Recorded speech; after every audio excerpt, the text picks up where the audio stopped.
হ্যাঁ গাইস, আসসালামু আলাইকুম। সবাই কেমন আছেন? আশা করি সবাই ভালো আছেন। তো সন্ধ্যার দিকে বাড়িতে আসলাম, আইসা দেখছি ওদের খাবার পানি কিছুই নাই। তো ফার্স্ট অফ অল আগে ওদের পানি দেওয়ার বোতলগুলা বের করে ধোয়ার জন্য নিয়ে যেতেছিলাম। তো আপনি খামার করবেন, যত পরিষ্কার রাখবেন আপনার বাচ্চা বলেন মুরগি বলেন সবকিছু সুস্থ থাকবে।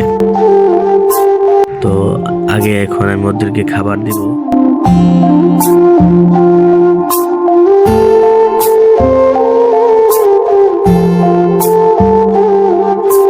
তো গাইস, আমি আস্তে আস্তে খাবারগুলো দিয়ে ফেললাম।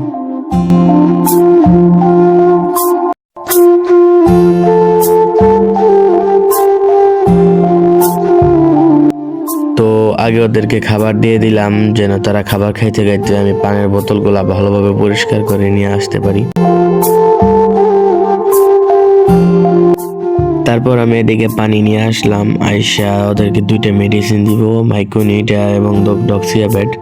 তো যারা খামারে আছেন সবাই তো জানেনই এই দুইটা ওষুধ কি কাজ করে। আমি যারা নতুন খামারি তাদের জন্য আবার বলতেছি, এই দুইটা ওষুধ কোয়েল পাখির জন্য খুব গুরুত্বপূর্ণ। শীতের দিনে কোয়েল পাখির ঠান্ডা এবং জীবাণু রোগের থেকে এই দুইটা ওষুধ প্রতিহত করে।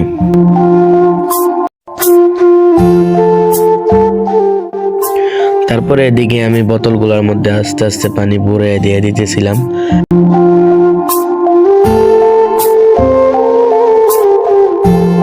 তো দেখতে দেখতে আমার বোতলে পানি দেওয়া শেষ।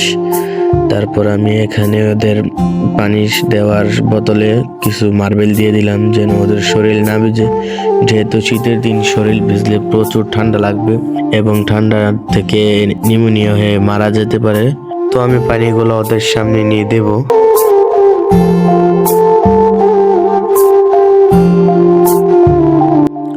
দেখতে দেখতে তাদেরকে পানিটা নিয়ে দেওয়া শেষ। এখন তাদেরকে পানিটা দিয়ে সুন্দর করে দেখবো তারা ঠিকঠাক মতো পানি খাইতে পারতেছে কিনা।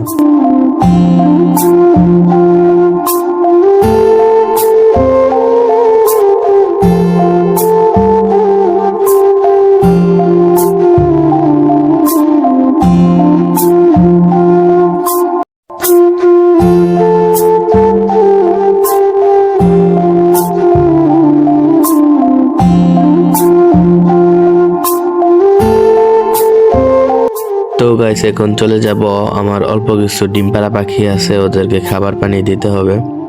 তো এখানে আমি বড় পাখিগুলোর জন্য পানি দিতেছিলাম ওদের পানির পাত্রের মধ্যে।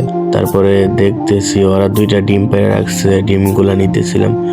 তো তারা নতুন ডিমে আসছে, তারা দুইটা তিনটা করে প্রত্যেক দিন ডিম পারতেছে। আজকে 6টা ডিম পারছে এবং কালকে 4টা ডিম পারছে, মোট 10টি ডিম পারছে। তো গাইস, আজকের ভিডিওটা এই পর্যন্তই। দেখা হবে নেক্সট কোনো ভিডিওতে। আল্লাহ হাফেজ।